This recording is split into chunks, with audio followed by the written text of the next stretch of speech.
बिस्मिल्लाहिर्रहमानिर्रहीम। डाइस पे तस्नीफ फरमा जबतुल हुफ़ाज़ के सदर मेरे दोस्त मनखब हादी साहब और हाफिज़ वसीम साहब और हाफिज़ रिजवान साहब, हाफिज़ मुदस्सिर साहब, हाफिज़ सादिक साहब और आज़म ज्वेलर्स के वाहिद करीम साहब और मौज़ूम हुसैन साहब और मेरे सामने बैठे हुए तमाम हुज्जाज इकराम और पर्दे नशीन माँ बहनों, अस्सलामु अलैकुम व रहमतुल्लाहि व बरकातुहू। अल्हम्दुलिल्लाह, आप लोग के सफ़र के चंद दिन बाकी है, तो अल्हम्दुलिल्लाह हर एक की फ़िक्र होती है कि जाते खुद क्या लेके जाना, कैसा, फिर रिपोर्टिंग कैसा करना है, उसके बाद क्या क्या चीज़ अपने को पेश आती है, उसके बारे में मैं मुख्तसर अंदाज में बता देता हूँ इंशाअल्लाह। तो तकरीबन यहाँ से 13 तारीख को हाजियाँ ज़्यादा है। उससे पहले जो है 2-4 ऐसे जो रिजर्व कैटेगरी के हुए हैं वो लोग को पहले है।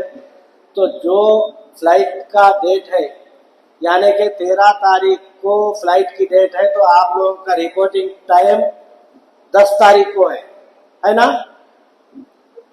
जो रिपोर्टिंग टाइम आपको दिया गया, तो वो रिपोर्टिंग टाइम पे जो 48 घंटे पहले यानी कि फ्लाइट के डेट से पहले रिपोर्टिंग टाइम 48 घंटे पहले आप मैनुअल करना है तो हज हाउस को जाके वहां पर आप अपना फ्लाइट डिटेल नंबर और अपना कवर नंबर, ये डॉक्यूमेंट्स लेके आप और जो पे स्लिप्स जो आप लोग अमाउंट पे करें 3 किस्त, वो 3 किस्त की पे स्लिप लेके आपको हज हाउस पहुंचना है। तो अगर 48 घंटे से पहले ऑनलाइन कर लेना है तो ऑनलाइन कर लेने का भी इंशाल्लाह वो भी ऑनलाइन शुरू हो गया है, क्योंकि उसमें तवज्जो बताता कि ये डॉक्यूमेंट्स आप अपलोड करोगे, तो अगर वो अपलोड करें तो आपका जो सो ऑनलाइन हो जाता है, तो उसके बाद आप हज कमेटी को जाने की जरूरत नहीं है। तो जो फ्लाइट का टाइम है उससे 10 घंटे पहले आपको हज हाउस पहुंचना है। पहले आपको हज हाउस पहुंचना है तो अपने सामान के साथ आप पहुंचिए। 2 दिन पहले अगर रिपोर्टिंग को जाएंगे जब भी सामान लेके जा सकते, मगर वहां पर लेके गए बाद आप वहां पर हज कमेटी ले लेंगे, आपके सामान लेके आपको आपका सामान सेल्लार में रख देके आपको एक टोकन दी जाएगी। तो अगर आप पहले नहीं लेके जाके जिस दिन रिपोर्टिंग है फ्लाइट का जो टाइम है उससे 10 घंटे पहले आप सामान के साथ चले जाओ, बेहतर रहता। उसी दिन आप जाएंगे वहां पर तो आपका सामान भी ले लिया जाएगा, डायरेक्ट वहां जो काउंटर में आप लाइन में खड़े हो जाएंगे तो आपका इमिग्रेशन में सामान आपका लगेज हो जाएगा और आपको वहां पर पासपोर्ट जो सो दिया जाएगा। जब आप जो सो अपना फ्लाइट शेड्यूल जो भी आप जो पासपोर्ट जो रिसिप्ट है, आपको पासपोर्ट सबमिशन करे बाद आप लोगों को एक रिसिप्ट दिया गया, वो रिसिप्ट आप वहां पर काउंटर पे बदला दिए तो आपका पासपोर्ट दिया जाएगा। उसके साथ आपको ब्रेसलेट और कार्ड और जो भी और आपको उसके साथ एक बोर्डिंग पास भी दिया जाएगा, यानी कि जाने का टिकट फिर वापस आने का टिकट। तो वहां पर जीराक्स का भी इंतजाम रहता फ्री में हज हाउस में। तो आप लोग अगर जीराक्स में है तो आप जीराक्स करा लीजिए और जो आपको बोर्डिंग पास है वो जाते खुद का अपने पासपोर्ट के साथ रखिए, जो वापसी का है उसको संभाल के रखिए और फोन में भी उसकी फोटो वगैरह लेके रखिए। अगर कहीं गुम हो गया तो फिर अपने को वो उससे कुछ काम आ सके, क्योंकि फिर 42 डेज के बाद तो आपको रिटर्न का बोर्डिंग पास की जरूरत पड़ती। तो जाते खुद का आप पहले रख लीजिए, वापसी का अलग से संभाल के रख लीजिए। और उसके बाद आपको एक तो हो गया, पासपोर्ट हो गया, लगेज हो गया। उसके बाद आप मदीना में जा रहे हैं, यहाँ से तो एहराम तो बांधने का नहीं है, आपको एक हाल में लेके जाके बिठाया जाएगा। वहां पर चंद मालूमात हुए, वहां पर भी जो है थोड़ी बहुत तकरीर होगी। उससे जो फ्लाइट का टाइम है अगर 11 बजे फ्लाइट है तो उससे 3 घंटे पहले वहां से हाजी को एयरपोर्ट ले जाया जाएगा। तो हज हाउस से आपको एसी बसेस में इंशाल्लाह आपको एयरपोर्ट ले जाया जाएगा। जो भी रिश्तेदार है वो सिर्फ हज हाउस तक आपको लेके जाके छोड़ सकते हैं। एयरपोर्ट पे एंट्री नहीं है, वहां पर मिलने के लिए टाइम नहीं रहता, वहां पर किसी को देते भी नहीं। जैसा ही यहाँ से जो रिश्तेदार जा रहे हैं वो लोग के लिए सामने पब्लिक गार्डन में आपके व्हीकल्स को रखने के लिए फ्री पार्किंग भी रखा गया है। और जो हाजी यहाँ से जा रहे हैं वहां पर वो लोग के लिए नाश्ता, खाना, लंच या डिनर जो भी है उसका जो सो आपको टोकन भी मिलेगा वहां पर आपको। और वो आप लोग और जो सो कुछ आपके साथ में बिस्किट वगैरह वो भी आपको हज कमेटी की तरफ से पानी का बोतल वो भी दिया जाएगा। जब आप एयरपोर्ट पे जाएंगे तो एयरपोर्ट पे आप वहां पर फारिग होके वजू करने के आप फ्लाइट में बैठने का है, क्योंकि फ्लाइट में पानी की किल्लत बहुत कम रहती, वहां पर पानी यूज करने नहीं देते, लिहाजा इसलिए आप लोग एयरपोर्ट से ही फारिग होके वजू बना लेके फ्लाइट में बैठिए। उसके बाद अगर फ्लाइट में नमाज का वक्त हुआ तो अपन जो बैठे वही चेयर पे बैठ के नमाज पढ़ना है। रास्ते में पढ़ना, मैं खड़े के जमात पढ़ना, जमात बना के पढ़ना, ऐसी गुंजाइश नहीं है। जहां बैठे वहां से ही आप अपनी नमाज अदा कर लीजिए। तो वहां से आप मदीना पहुंच गए, इंशाल्लाह मदीना में इमिग्रेशन होगा। आपको वहां से इमिग्रेशन के बाद जैसे ही आपका मॉर्निंग के बसेस रेडी रहते, वो मॉर्निंग के बसेस आपके बैग आप खुद ले जाने की जरूरत नहीं है। पहले बैग हाजी उठा के लेके जाना पड़ता था, अब वो लोग ही मौलवी आपके बिल्डिंग तक पहुंचाएगा। तो आप लोग जब बस में बैठ जाएंगे वहां से तो आपको सीधा आपके बिल्डिंग पे लेके जाएंगी बस। और जो मेडिसिन है वो मेडिसिन आप साथ में जो 7 किलो की हैंड कैरी है उसमें थोड़े रख लीजिए, लगेज में थोड़े रख लीजिए, क्योंकि अगर कुछ बैग मिस हो गया तो एक दिन ताखिर भी हो सकती है आने में, इसलिए मेडिसिन अपने साथ रखिए। और अहम डॉक्यूमेंट भी हमारे साथ रखिए। कभी भी जो हेल्थ कार्ड वैक्सीन की दिया गया है वो कभी भी साथ रखना है।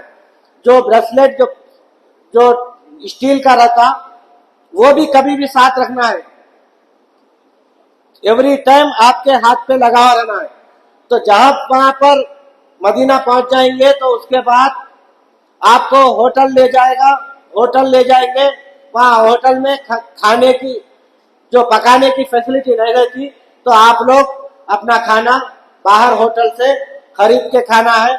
यहाँ पर 8 दिन रखेंगे तो 8 से 10 दिन हो जाते आपको वहां से मदीना से फिर जिद्दा जाने। तो वहां पर आप लोग नमाज पाबंदी से पढ़िए, क्योंकि 40 नमाजें वहां पढ़ना है, तो जमात के साथ पढ़िए वहां पर। तो मैं ज्यादा वक्त नहीं ले रहा हूँ क्योंकि हजरात आए हुए हैं। तो उसके बाद आप मदीना से जब आपका मदीने का 8 दिन का सफर हो गया उसके बाद आपको जिद्दा ले जाएगा। तो जब वहां से बसेस में आपको ले जाएंगे तो बसेस में जब ले जाएंगे तो आप अपने होटल से वसूल करके आप एहराम बांध के वहां से निकलीजिए। तो बस आपको 11 किलोमीटर पे मीखात पे आप लेके आएगी बस। मीखात पे एक मस्जिद है 11 किलोमीटर दूर पे जिद्दा रोड पे, वहां से आप वहां नमाज पढ़ के वहां पर आप नियत करके वहां से आपको फिर जिद्दा ले जाएंगे इंशाल्लाह। तो मक्का ले जाएंगे सारे, मक्का सीधा मक्का लेके चलेंगे, ठीक है। तो वहां से मक्के में आप उम्रे के प्रोसेस जो भी है वहां से कर सकते हैं। पहले क्या है, हाजी यहाँ से गए जब रुक रुक के थक जाता था, आप मदीने से सीधा मक्का है आपको इंशाल्लाह। तो इंशाल्लाह अब आप लोग तो हर ट्रेनिंग कई ले चुके हैं, तो आप लोग बड़े खुश नसीब है। अल्लाह ताला ने 5 इस्लाम के 5 सुतून है। तो पहला है शहादत और दूसरा है नमाज।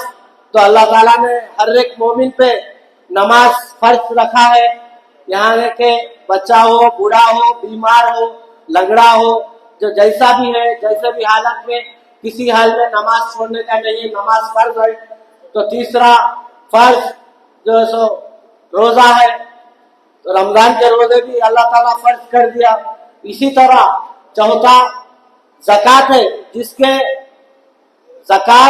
इस्तात है तो उसी के लिए अल्लाह ताला ने ज़कात फर्ज किया। तो पांचवा जो सो हज रखा अल्लाह ताला, जो मालदार है उसी को अल्लाह ताला ने हज के लिए मुकर्रर किया है, यानी कि हज जो मालदार है उन्हीं कर सकता, तो उन्हीं के लिए जो इस्तात है उन्हीं के लिए हज फर्ज है।